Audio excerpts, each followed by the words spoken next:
Icon star Allu Arjun creative director Sukumar కాంబినేషన్లో తెరకెక్కిన 'పుష్ప 2' సంక్రాంతి సీజన్ను కొల్లగొట్టాలని 20 నిమిషాల ఫుటేజ్ను యాడ్ చేసింది. అయితే సంక్రాంతి సినిమాలు రిలీజ్ కావడంతో 'పుష్ప 2' గట్టి పోటీని ఎదుర్కొంటుంది. ఈ టఫ్ ఫైట్లో 39వ రోజు అల్లు అర్జున్ ఎలాంటి కలెక్షన్లు సాధించాడో తెలుసుకోబోయే ముందు ఒక చిన్న రిక్వెస్ట్. మన ఛానల్లోని వీడియోస్ చూసి నచ్చితే సబ్స్క్రైబ్ చేసి లైక్ కొట్టి షేర్ చేయండి.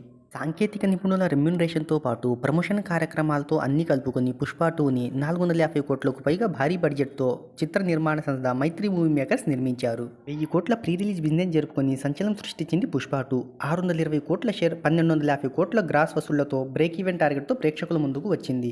రిలీజ్ అయిన తొలి రోజే 294 కోట్ల వసూళ్లను సాధించింది. ఇక తొలి వారంలో 1000 కోట్లు, 2 వారాలు ముగిసేసరికి 1400 కోట్లు, 21 రోజుల్లో 1700 కోట్లు, 32 రోజుల్లో 1831 కోట్లు సాధించింది 'పుష్ప 2'.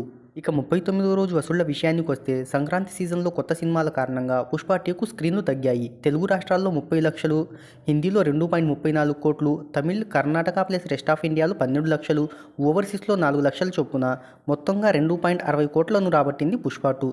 దీన్ని బట్టి తెలుగు రాష్ట్రాల్లో 'పుష్ప 2' రన్ ముగిసినట్లుగానే కనబడుతుంది.